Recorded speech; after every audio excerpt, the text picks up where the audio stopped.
बुध हुए मार्गी। प्रिय दर्शकों, नवग्रहों में युवराज बुध 29 नवंबर से तुला राशि में जहां पर ये गोचर कर रहे हैं, वक्री से मार्गी हो चुके हैं, अर्थात इनका गमन वृश्चिक राशि की ओर आरंभ हो चुका है। 6 दिसंबर को ये राशि परिवर्तन कर लेंगे तथा वृश्चिक राशि में प्रवेश कर जाएंगे, जहां पर पहले से ही सूर्य, मंगल और शुक्राचार्य का गोचर चल रहा है। इस प्रकार से बुध के इस मार्गी काल का तथा राशि परिवर्तन का जो प्रभाव है समस्त राशि पर पड़ने वाला है। कुछ विशेष लाभों की प्राप्ति होगी तथा कुछ विशेष योग बनेंगे जो आपके लिए अत्यंत महत्वपूर्ण होने वाले हैं, समस्त राशि के जातकों को प्रभावित करने वाले हैं, क्योंकि बुध एकमात्र ऐसे ग्रह हैं जिनका इस जगत के समस्त कार्य क्षेत्रों में संपूर्ण प्रभाव है। बुध के बिना कोई कार्य क्षेत्र संभव नहीं है। अतः बुध का जब भी परिवर्तन होता है वो अत्यंत विशेष होता है। अब ये तुला राशि में मार्गी होकर आगे बढ़ रहे हैं तथा वृश्चिक राशि में पहुंचकर ये चतुर्ग्रही योग बनाएंगे, जिसका प्रभाव निश्चित रूप से समस्त राशि के जातकों को कुछ विशेष लाभ देने वाला है। जय श्री गणेश। नमस्कार, मैं आचार्य संजय द्विवेदी। मेरे समस्त प्रबुद्ध दर्शकों का मेरे चैनल पर हार्दिक स्वागत है। प्रिय दर्शकों, आज मैं सिंह राशि के लिए बुध के इस मार्गी काल का तथा राशि परिवर्तन का किस प्रकार का प्रभाव प्राप्त होने वाला है, आपके किन किन भावों में वृद्धि होगी, आपको कितना लाभ मिलेगा, अथवा कहीं पर कोई समस्या या अवरोध है तो उसका क्या निराकरण है, संपूर्ण विश्लेषण मैं पूर्ण तरीके के साथ करने जा रहा हूं। प्रिय दर्शकों, इस राशिफल को आप अपने लग्न तथा राशि दोनों के अनुसार देख सकते हैं। सिंह राशि के लिए बुध अत्यंत विशेष ग्रह है, क्योंकि ये लाभ तथा धन के स्वामी। लाभेश धनेश का गोचर वर्तमान समय में तृतीय भाव में चल रहा है, जहां पर ये मित्र की राशि में है, यहाँ पर ये अच्छी अवस्था में है, परंतु राहु के दृष्टि के प्रभाव में भी है, जिसके कारण जड़ दोष भी बन रहा है। तो बुध अपना संपूर्ण प्रभाव नहीं दे पा रहे थे। अब ये तृतीय भाव से चतुर्थ भाव में आगे बढ़ रहे हैं, चतुर्थ भाव में परिवर्तन करेंगे, जिससे चतुर्ग्रही योग का निर्माण आपके चतुर्थ भाव में होगा, जहां पर स्वयं अलग्रेश सूर्यदेव होंगे, जहां पर शुक्राचार्य होंगे, जहां पर मंगल होंगे। इस समय में लग्नेश के साथ बुध का गोचर बुधादित्य योग का निर्माण करेगा।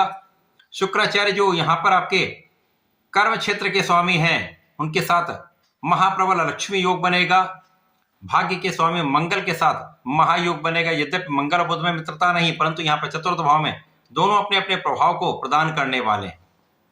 तो बुध के इस परिवर्तन से निश्चित रूप से सिंह राशि के जातकों के लिए जीवन में महालाभ की स्थिति बन रही। बड़े परिवर्तन होंगे जो आपके कार्य क्षेत्र में आपको विशेष बनाने वाले, क्योंकि बुधादित्य योग आपके चतुर्थ भाव में होकर इनकी सीधी दृष्टि का प्रभाव आपके दसम भाव पर होगा। तो तृतीय भाव भी प्रबल और आपका चतुर्थ भाव भी प्रबल, जिसके कारण आपका परिश्रम पहले से अधिक हो जाएगा। अभी तक जड़ दोष बना हुआ था, जिसके कारण आप उतना प्रयास, उतना परिश्रम नहीं कर पा रहे थे, सही दिशा में आपका प्रयत्न नहीं हो पा रहा था, जिसके कारण उतना लाभ भी नहीं मिल पा रहा था। अब आप संपूर्ण रूप से पूर्ण मनोयोग से अपने कार्य क्षेत्र में संपूर्ण रूप से लाभ लेने वाले। सरकारी तंत्र से, सरकार से, सरकारी नौकरी से, प्रशासनिक सेवाओं से, राजनीति से आपको महालाभ की स्थिति बन रही। आपके कार्य क्षेत्र में विस्तार निश्चित रूप से होगा तथा आपके अधिकार क्षेत्र में विस्तार होगा। धन का भाव पहले से कहीं अधिक प्रबल होने वाला है तथा लाभ की मात्रा बढ़ने वाली। इंक्रीमेंट अच्छा हो सकता है, अच्छे पद की प्राप्ति हो सकती है, पदवृद्धि के साथ साथ मन के अनुसार आपको स्थान मिल सकता है। तो बहुत कुछ समस्याओं का निस्तारण यहाँ पर होगा तथा बहुत कुछ लाभ की प्राप्ति होने वाली। अब क्योंकि यहाँ पर आपका भाग्य भी साथ देगा, और जब भाग्य साथ देता है तो अभी तक जो अवरोध चल रहे थे वो दूर होंगे। आपके अवरुद्ध कार्यों में प्रगति हो जाएगी। व्यापार में जो स्थिरता आ गई थी, व्यापार पूर्ण रूप से आगे बढ़ने लगेगा, विस्तार लेने लगेगा, जिसका लाभ आपको प्राप्त होगा। यदि आप कला के क्षेत्र में हैं, गायन, वादन, नृत्य, एक्टिंग में हैं, डायरेक्शन में हैं, लेखन में हैं, तो यहाँ पर निश्चित रूप से बड़े बड़े अवसर आपको मिलेंगे। बड़े कॉन्ट्रैक्ट की प्राप्ति से महाधन लाभ आपको प्राप्त होगा। इस बुध के मार्गी काल के पश्चात जो राशि परिवर्तन होगा वो आपके वाणी के भाव को प्रबल करेगा।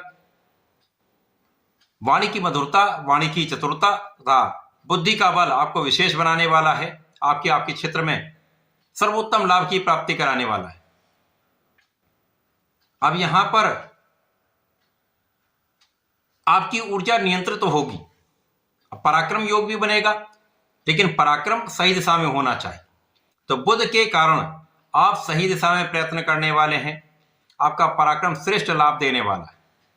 कार्य क्षेत्र भी बढ़िया होगा, धन का क्षेत्र भी बढ़िया होगा, परिवार का सहयोग भी पूर्ण रूप से प्राप्त होगा, पिता का विशेष रूप से सहयोग प्राप्त होगा तथा पारिवारिक संपत्ति से लाभ का योग बनेगा। इस समय में सरकारी तंत्र में यदि आप हैं तो उच्चाधिकारियों को साथ मिल जाता है, शासन प्रशासन से पूर्ण लाभ मिल जाता है। राजनीति में नए पद की, बड़े पद की प्राप्ति हो सकती है। इसी प्रकार से आप जिस भी कार्य क्षेत्र में हैं वहां पर आपका मान सम्मान बढ़ने का पूर्ण योग बन रहा है। यश वृद्धि होगी, लोगों के बीच में आप प्रशंसा की प्राप्ति करने वाले हैं। एक अच्छा आपका अपीयरेंस, एक इन्फ्लुएंस रहने वाला है, जिसका लाभ भी आपको प्राप्त होगा। अब क्योंकि सिंह राशि है ऐसी राशि जिसमें नेतृत्व का गुण बचपन से ही होता है, जन्मजात गुण है, तो यहां पर बुद्धि का बल साथ में है और ऊर्जा भी आपके अंदर अच्छी है, आपकी गणनाएं भी श्रेष्ठ हैं। तो इस समय में कोई भी शक्ति आपको आगे बढ़ने से बाधित नहीं कर सकती। इस समय आपकी धर्म के कार्यों में रुचि बढ़ेगी, धर्म कर्म के कार्यों में आपका मन लगेगा, पूजा पाठ में आपका मन लगेगा। तो इस समय जब आप धर्म के मार्ग पर चलते हैं तो आप गलत नहीं करते, आप न्यायोचित रहते हैं। और जब आप न्यायोचित रहते हैं तो उसका संपूर्ण लाभ आपको प्राप्त होता है, क्योंकि शनिदेव का प्रभाव अष्टम भाव में, और शनि का कार्य ही है आपके कर्म के अनुसार फल की प्राप्ति कराने का। यदि आप धर्म के मार्ग पर चलेंगे, आपके कर्म अच्छे रहेंगे तो लाभ भी 100% प्राप्त होगा। तो संपूर्ण रूप से बुध का ये जो मार्गी काल है तथा राशि परिवर्तन है वो आपके बहुत सारे रुके हुए कार्यों को बनाने वाला है। ऐसे ऐसे कार्य आपके बन सकते हैं जिनमें आपकी एक्सपेक्टेशन समाप्त हो चुकी थी, जहां आपने सोचना बंद कर दिया था, वो सब कार्यों में प्रगति हो सकती है।